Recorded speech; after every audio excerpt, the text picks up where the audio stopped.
So I'd like to quickly move along now and introduce Helge Tienen, who's the Head of Product Management at Incoax.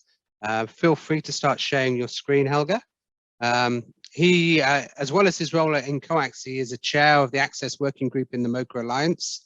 And he's also been a co-editor of a great deal of work across the industry, both at the ETSI standards and the BBS standards, and most recently, I guess, Helge, within TR419 and FTTEP.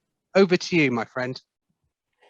Thank you, Craig. I would like to take you through a little bit what has happened in the MOCA technology area, and it will be also more covered after this, my lecture here.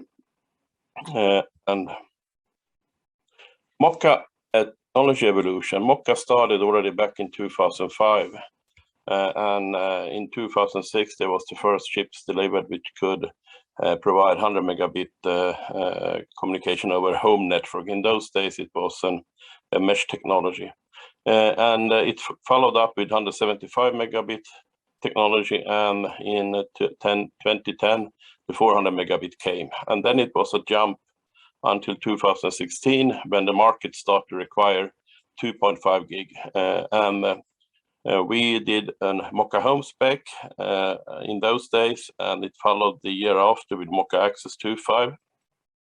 The difference with MOCA home is a mesh technology, while the MOCA Access is a point-to-point or point-to-multipoint technology. You can have up to 31 subscribers, and it's depending, of course, on what type of coaxial infrastructure. In US, it's very common to have a point-to-point connection, but if you look on Europe, there is a mix of both point-to-point and point-to-multipoint. In 2018, we came out with a MOCA home free specification, which took up the technology up to 10 gigabit. And unfortunately, today there is no real demand on 10 gigabit in the home, so there hasn't been any chipsets delivered. But meanwhile, we developed the technology ahead.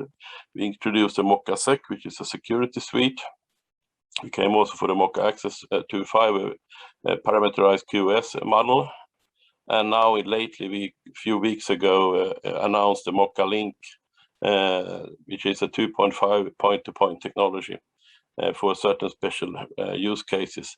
And we are now working on the MOCA Access 3.0, which is a 10 gig technology. And there has been delivered more than 300 million chipsets throughout the industry. And we see now a rather quick uptake of the MOCA 2.5 technology. And as I mentioned, MOCA Home 2.5 is in-home mesh network, and the same as with MOCA Home 3.0. And the 2.5 can provide 2.5 gig, and the 3.0 is 10 gig and up to 15 nodes. The MOCA Link is driven by the satellite industry and the satellite 5G and PON extensions. And the idea with this is that we get a very low latency. We come under 1 millisecond in a point-to-point connection. And then MOCA Access 2.5, it is the fiber access extension use cases. And we can use either point-to-point or point-to-multipoint symmetrical services. And the latency is less than 5 milliseconds. And the MOCA Access 3.0, it's the same, it's an extension of the 2.5 technology. And a little bit of what fiber to the extension point means. It means that on the right side, you have an optical distribution network. Then you have, in the MOCA case, you have a MOCA Access DPU and MOCA network controller. In this case, it's a point-to-multipoint connection. That means you have a splitter. Then there can be maximum 31 modem sharing.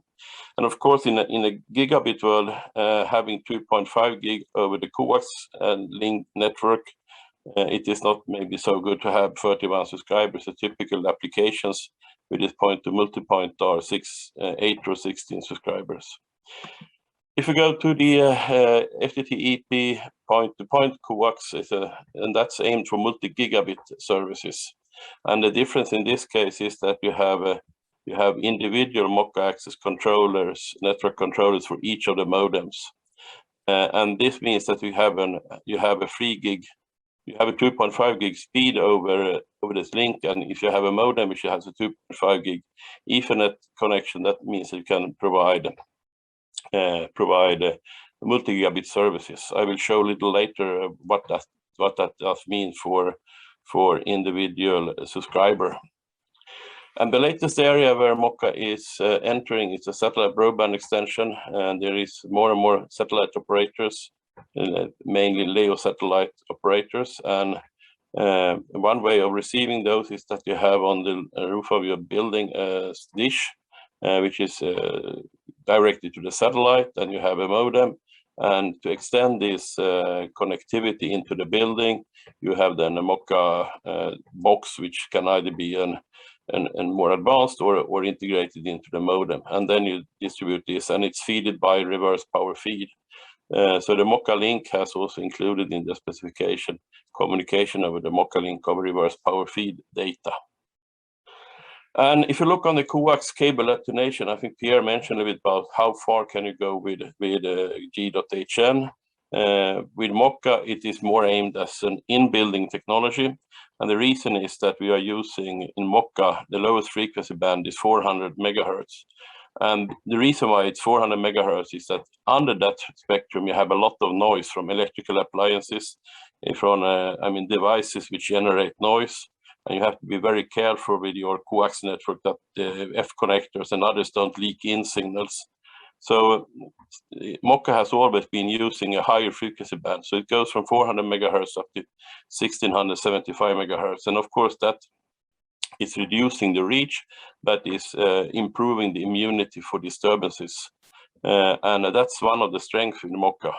But of course, if you go from 400 to 1675 megahertz, the link bodies, you have a 15 dB attenuation of 400 megahertz and have about 30 dB attenuation on the 1675. So the signal level, if you have the normal power control 0, which is about 45 dB link body, you have to calculate what is the attenuation you have over the network, including the splitters. And that this is done in the way that you have different bands. You have 5 different MOCA bands, which goes from 400 to 900 megahertz, the lowest, and the highest is from 1325 to 1675. And these are depending on the different type of use cases. For example, if you want to coexist with cable TV, cable TV is typically using the lowest band for return data in the DOCSIS environment, and then it typically go up to 800 or 1 gigahertz, and then above that you can use MOCA. So MOCA was designed to coexist if you have these type of TV services or cable services, including DOCSIS. So it has a very high flexibility where you can deploy it in different type of environments. But the most typical is that when an operator deploy MOCA, they of course take over the whole subscriber. So they move over the connection to that, the physical connection to that subscriber to the MOCA service. So the coexistence services is mainly used in the time when you move from one service provider to another service provider. And a little bit of the what MOCA can deliver. In reality, if you look on this yellow line, that is the link speed on the coax wire. It's 3.2 gig. And MOCA is known to overperform. So in this case, you have 3.2 gig. That means if you have a specified 2.5 gig, you can have up to 62 dB saturation before the link speed goes to the same level as the data rate. So with MOCA today, you can run full symmetric services, 1.5 gig uplink and 1.5 gig in downlink. And you can even have so high attenuation as 69 dB, full downspeed traffic. Of course, it's suffering on the upstream. So this gives MOCA a very good flexibility. So that means it can very stable deliver services. So if you install this for a customer and you sell, for example, a multi-gigabit service, which should be more than 2 gig, then MOCA can deliver that even if you have added extension cables in the apartment. So MOCA is very, very robust in that sense. And it's seen also in this picture that MOCA is used in QAM modulations. And the highest QAM, it is requiring 40 dB in single order today, addressing the multi-gigabit space. And to show that, we have done, we're doing today already very many MOCA installations, mainly in North America. And this is a lab trial setup where we have an L-UCA server. We have a 10 gig Cat6a connection. We have an Cat6 to fiber converter. We goes into a Nokia OLT. In this case, it's an XGS-PON OLT. We have an XGS-PON connection. Here we have a modem, and we using a 10 gig Cat6a cable, the MOCA, the Incoax DPU, which is a MOCA Access 2.5 DPU, with a point-to-point connection, and then you have a speed test. And this setup gives this result if you use an Cokla server. In this case, we are using GovLanet, which is an operator we are connected to GovLanet, which is a Swedish operator, and we get 2.3 gig in download, we get 2.3 gig in upload. So this is a true symmetrical service that you can provide to your customers with multi-gigabit. We see the trend in US especially, where cable operators are now starting to introduce a multi-gigabit, and of course fiber operators want to follow that. So we see more and more interest in this multi-gigabit approach with point-to-point connection.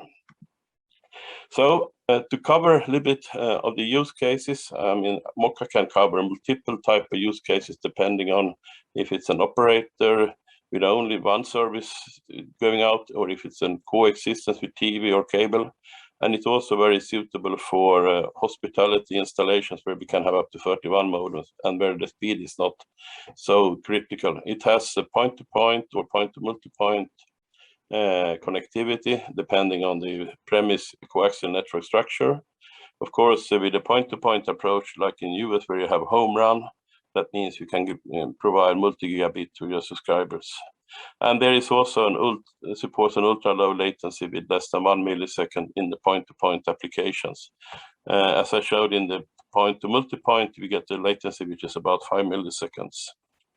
And it is in both point-to-point and point-to-multipoint, especially in the point-to-point, it's a multi-gigabit symmetrical performance. And if you use the point-to-multipoint, you have a gigabit symmetrical performance, which is today more and more important. And it can coexist with legacy TV services. And the MOCA 2.5 technology is entering a mass deployment now, mainly first in US, but we see also the trend in Europe. So what are we doing in this? We are now announcing our first TR301, TR419 based DPU. This is a point-to-multipoint product for either 8, 16, or 31 modems.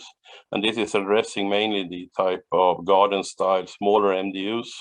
And it has support for the different PON technologies. It is also a box which you can put out in the outdoor environment. And why it's looking like a TV amplifier is that most of the engineers who are installing this, they are used to this type of boxes. They know how to treat them. And it has, of course, in this case, a common reverse power feed, because when you have a point-to-multipoint connection, ETSI doesn't support that. It's only for point-to-point connectivity. And it has a number of management tools like netconf young, so it's following the TR301 approach. So, any questions?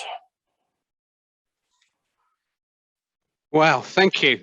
Great update on what's happening with MOCA and 2.5 there, Helga, and thanks for being very, very prompt as well. A few questions have come up about this. I'm going to try to bring two of those questions and combine them into one, if you don't mind. We heard yesterday about GFAST and FTTR, i.e. fiber to the room, plans for the MDU basically being common look and feel from a management perspective, just like an ONU. Are there any plans in MOCA solutions from that management perspective that you can have a single management aspect and control? I think the way MOCA now is addressing this is that we see the extension technology, MOCA to be a very important extension technology. And we are now working on in the spec group to see how we can address those things already on a chipset level. So the work we do with Frio will cover part of those. Then we have the home aspect. I mean, MOCA is a point-to-multipoint technology. So if you have a point-to-point connection to your home, and in the home you have several outlets, of course, you can use MOCA then as a technology. You reach each of these outlets where you put an MOCA node with a Wi-Fi, and these will form an own network. So it is already extending that. And of course, we are working very much looking on the VT488 work. How can this be an integrated part of the management? So we see that, yes, MOCA is access, MOCA is home. These two technologies will merge in a way, and it will be managed in a merged way. So it is moving into the home from the operator perspective. Good answer. Here's one that's come in. Can you give more information about point to multi-point upstream and downstream delay, i.e. RTT? Will the access protocol consume several milliseconds to solve access? I mean, the MOCA is built in a way that you have it's a type of multicast distribution in the downlink, and you have unicast in the uplink. And this is, of course, if you have a point-to-point, you get, as I showed, you get 4 milliseconds. If you have 31 modems, of course, the latency will increase. And what I can say, it's about 6-8 milliseconds it goes up. So it has an impact, of course, because it is using this type of technology. It's a half duplex technology today. So with increased number of modems, it of course increased the latency, but it's in a rather low values. And what we do in the MOCA link work is that it is a point-to-point connection, which means that on a point-to-point link, you can't have more MOCA modems if you want to have that in the home. Then we get down to 1 millisecond. So there are different options, and the beauty of this is that it's only we have different standards, but you can use the same chipset technology depending on what applications you want to use. Great, Helge, brilliant session. Thank you very much for the update.